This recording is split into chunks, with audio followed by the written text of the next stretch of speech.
Sometimes they become the reality. No longer are they bread and wine. And if this mystery does not cause us to marvel in amazement, we really should stop to wonder, do I truly believe and understand something of the transcendence of this awesome reality that is present in this disciple, the most holy Christ? St. Francis of Assisi, who, as you know, was one of my good friends, he lived in a time before adoration was popularized. Actually, he was the one who made it very popular. Before there was concern that the Eucharist was not always valued. There were many sacrileges and many heretical teachings about the Eucharist going around. And St. Francis would go before the church, and he wouldn't even get inside the church. He would fall on his face, and he would shout at the top of his lungs the real prayer of St. Francis, which is, may the blessed sacrament be praised, adored, and loved with grateful affection in all the tabernacles of the world, even until the end of time. He wouldn't even go into the church. He would fall on his face before everyone, and he would say that. Many people think that his prayer is making an instrument of your peace. This was actually one of his teachings in the Admonitions, which is a little book of the teachings of St. Francis, collected sayings. This was the prayer that he said, and it was a prayer before the Blessed Sacrament. And it's an interesting fact that some of the greatest minds, even in our own time, that are real scientists, love to think about the Blessed Sacrament. I don't know how many of you know this, but the great scientist Albert Einstein was fascinated by the Catholic teaching on the Holy Eucharist. And he loved to talk to priests about the subject. If he would find somebody that was a Catholic priest, he would ask for books about the Holy Eucharist, which blows the whole thing out of the water, that real scientists aren't supposed to think about mysteries. Here's the greatest scientific mind, probably in the 20th century, who loved to think about the mystery of the Eucharist. And while much could be said about the sacrament, today we turn our attention to the notion of the Holy Eucharist as God's response to one of the most painful realities that is universally experienced by every person who is thoughtful. The communion which is offered is God's response to our loneliness, to our loneliness. The great French philosopher Gabriel Marcel once observed that in life there is but one sadness, to be alone. And we all experience it. Deep down in the heart of every individual, there is a vacuum. Blaise Pascal, the famous French mathematician, philosopher, inventor, physicist, and theologian who wore a lot of hats, he said this: there is a God-shaped vacuum in the heart of each man, which cannot be satisfied by any created thing, but only by God, the Creator, made known through Jesus Christ. And the only people who fail to recognize this truth are those who lead distracted lives, those who are trapped in the prison of their own superficiality, those who have never taken the time to really go inside. Even those among us who are happily married, and I see some of you here, know that there is a place within your heart that even the best of human love cannot go. There is a place which is inaccessible to your spouse, even if you try to share it with your spouse. And it's a place that only God himself can go to fill that vacuum, that hole. We come into this world alone, and we will leave this world alone. Which goes to show us that loneliness is not a disposition unique to single people and to celibates. I've met married people who are married and who are lonely. You know, in the diocese we have a vocational discernment event called the St. Andrew's Dinner. It's not marvelous. The bishop has started this thing off. It's by invitation from a priest, and the priest will see who he thinks perhaps benefits the questions from the priestly life. And it's an opportunity for the young men who are discerning the priesthood to ask questions and to meet priests. And then inevitably the question comes up. Well, you don't get married, Father. Are you lonely? And I always tell them that loneliness isn't unique to the celibate state. And that I've met a lot of married people who wish they could be lonely without the person they're with all the time. Right? They wish they could be lonely for a while. How common it is. The wife comes up to me. Father, I'm depressed. Why are you depressed? My husband retired. And now he's at home. Well, don't you love it? Don't you want to be with him? Well, but he's at home and he's at home all the time. I wish I could be lonely without it. And perhaps one of the most painful forms of loneliness is the loneliness that we experience when we're surrounded by people. You know, I used to live in New York City. For 6 years, I lived in New York City. And it's a place that is teeming with people. I feel like a sardine sometimes, especially on the subway. No one talks on the subway. And you can live in the same apartment building with the same people. I lived there for 4 years. I didn't speak to one of them one time, except for to look up and say hello. And if you're a real New Yorker, they look at you like you're crazy. You can live in the same apartment building for 40 years, and people don't know each other. And people can be among crowds of people and be alone. How many people have gone to those cocktail parties, of which I am not a fan? If you're in a position where you have to be at some cocktail party or some event where everybody has to pretend that you're having a good time and nobody wants to be there, it's a deceptive mark of community. It's not community. It's a social lie. It's a lie. It's not sharing true community and friendship. And here I have to make a distinction between loneliness and solitude. Because loneliness is not the same thing as solitude. Any people longs for some quiet. Many young mothers, you know, I was just down in Alabama with my cousin and his wife, 4 small children, all under the age of 7.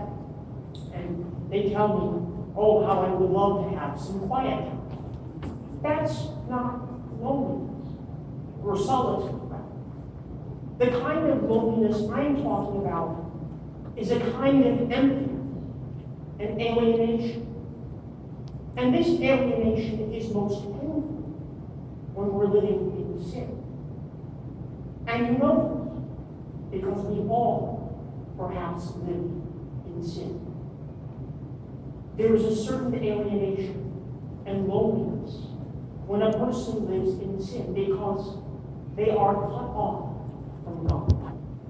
Cut off maybe for many years perhaps by addiction, from family, cut off from oneself. And some of you have lived in this sin. And you lived there for a long time. And you come back. The great theologian Dietrich von Wildenberg, in his great book, The Art of Living, has this to say.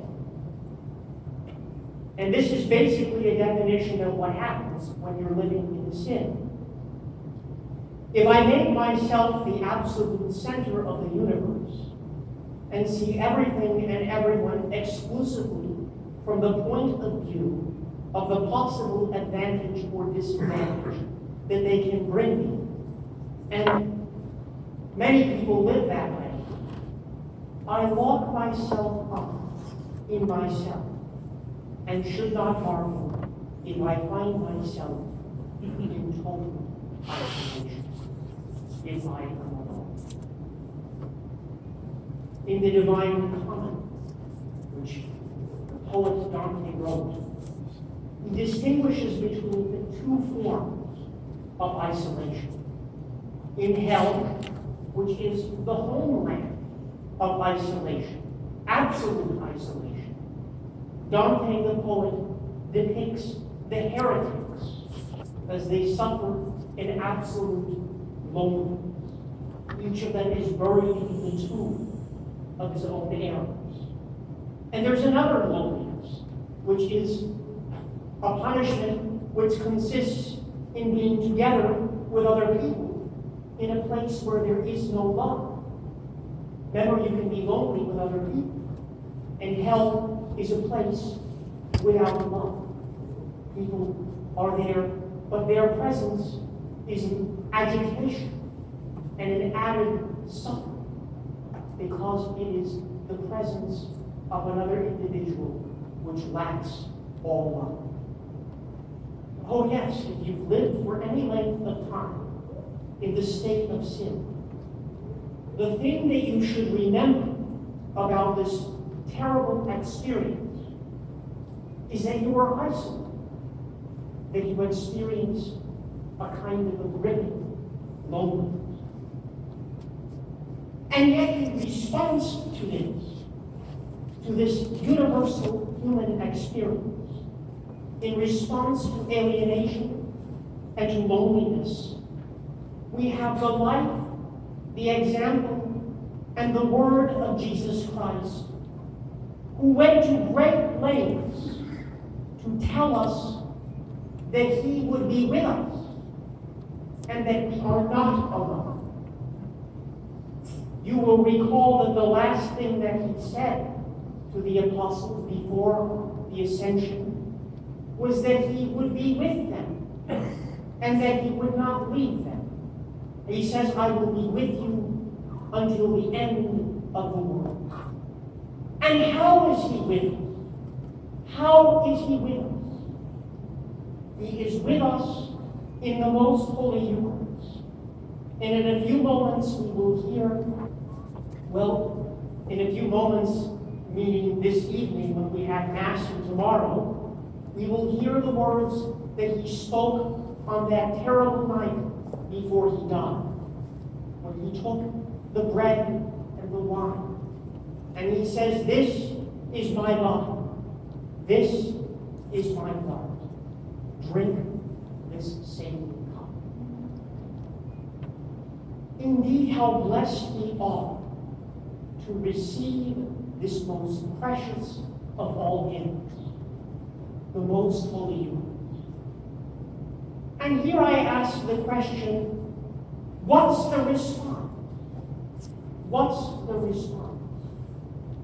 Well, I'll tell you what the response should be. It should be reverence. It should be profound gratitude.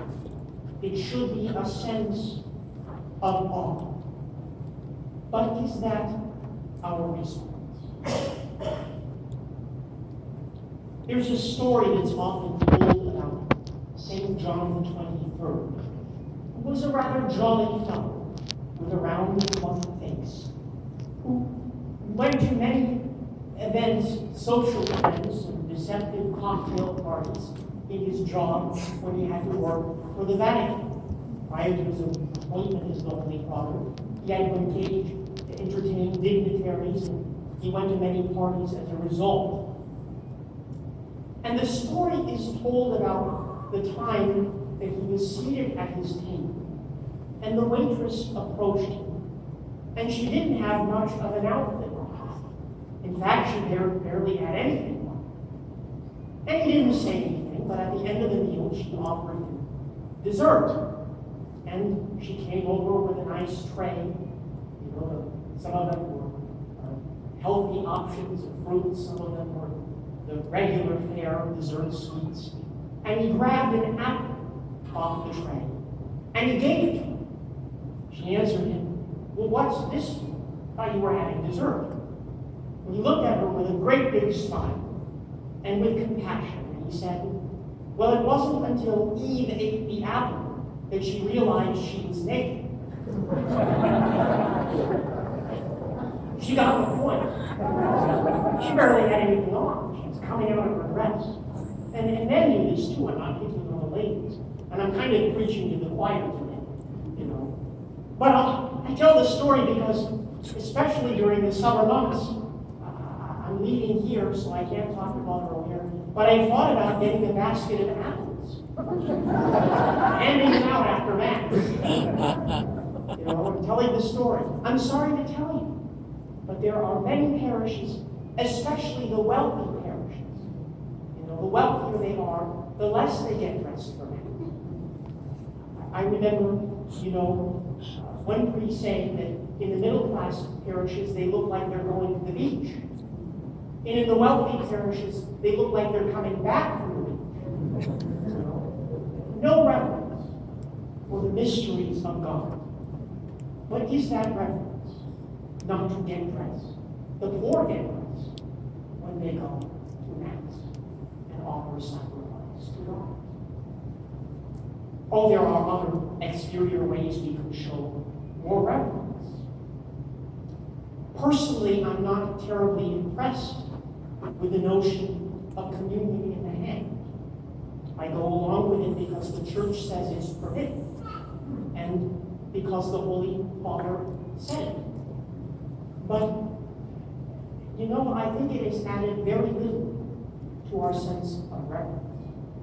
And I think that even it has made sacrilegious receptions of communion and liturgical abuse more frequent.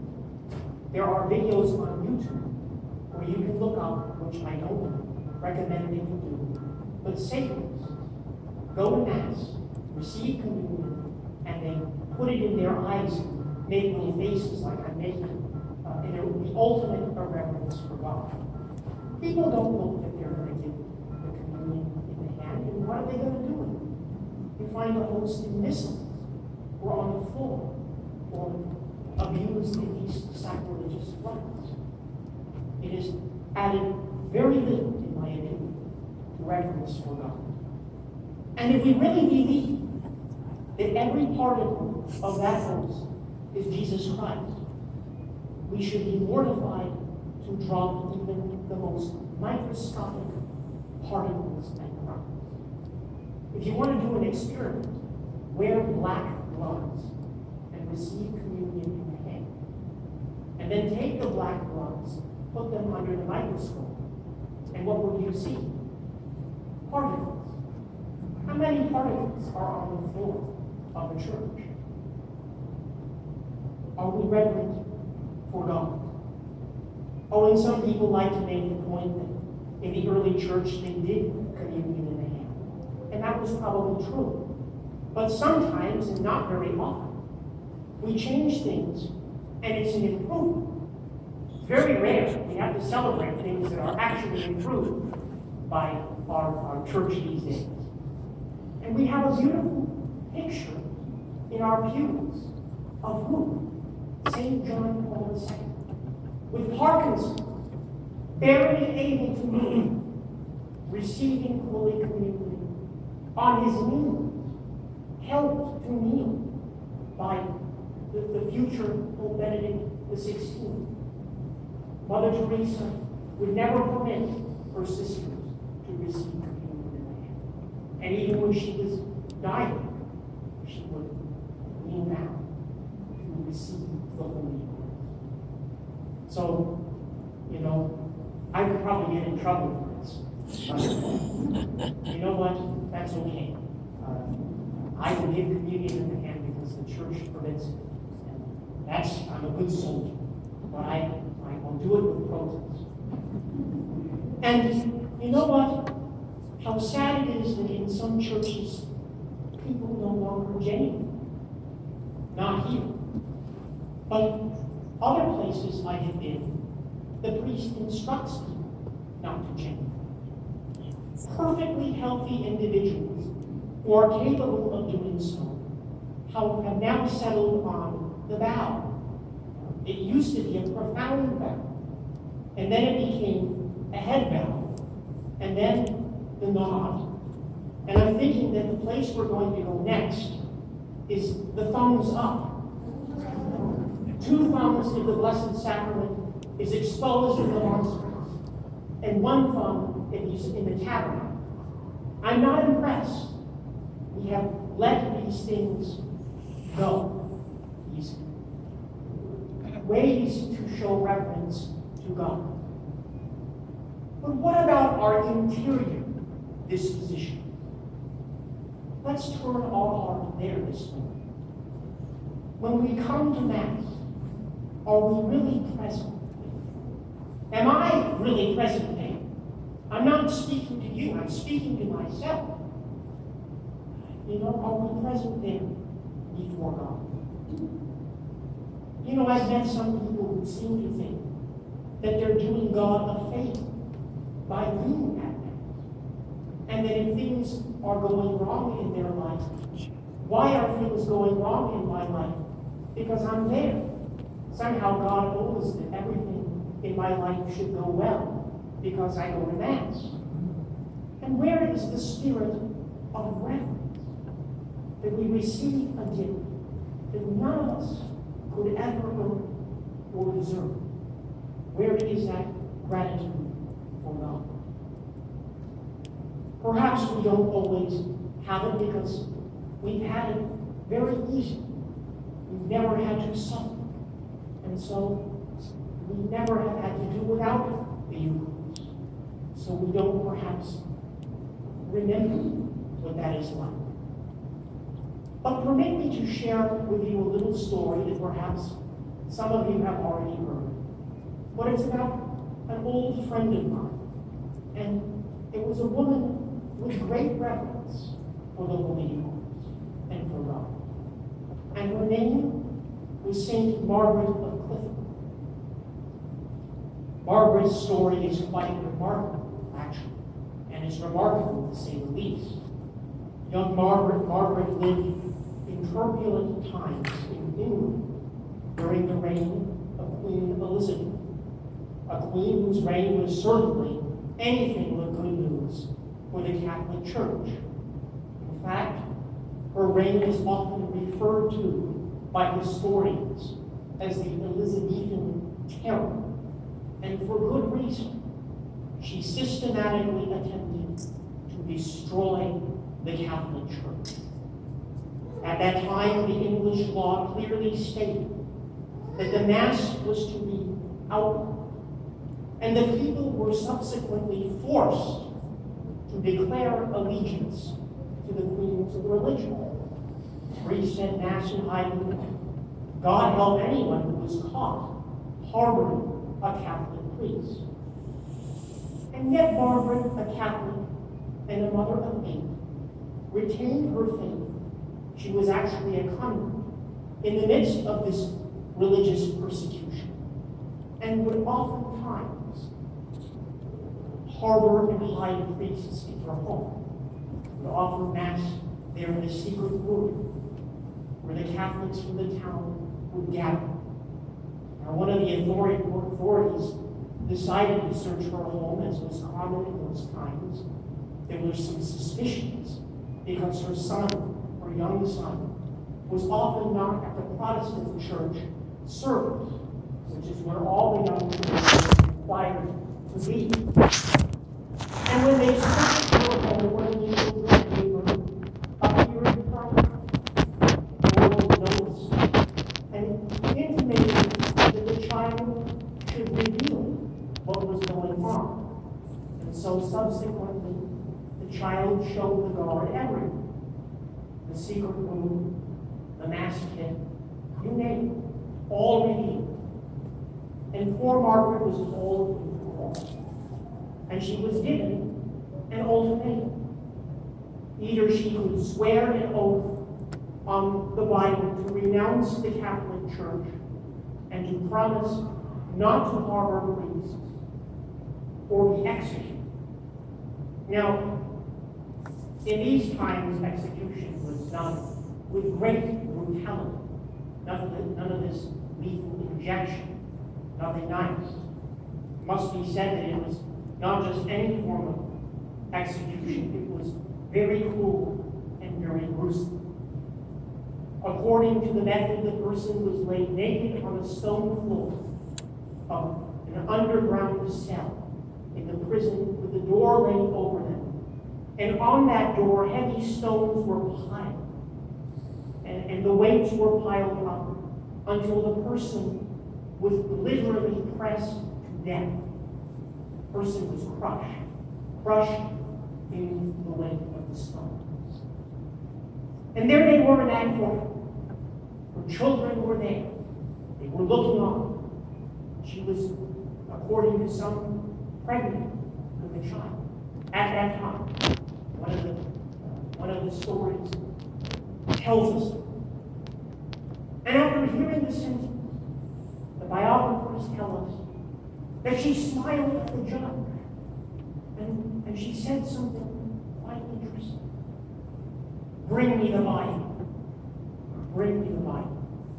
There was silence in the room. You could hear a pin. She spoke these words.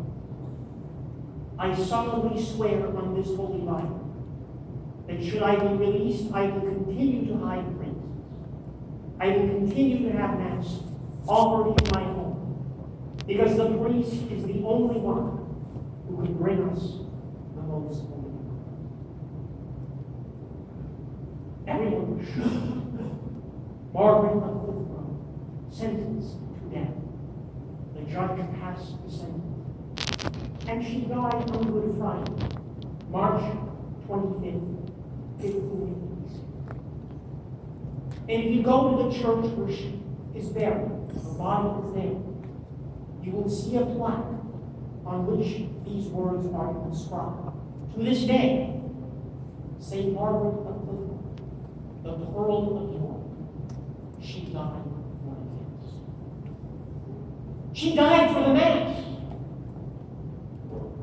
Some people can't even get out of bed to go to Mass. She dies for the Mass. Not a lay, there was a lay person. Died for the Mass. What reverence? What love for the Eucharist? Willing to die, to lose everything for the sake of the Holy Eucharist. And what about the Eucharist? What about it? Do we love the Eucharist? Is it the center of our life? How blessed we are as Catholics to know what other Protestant denominations do not know.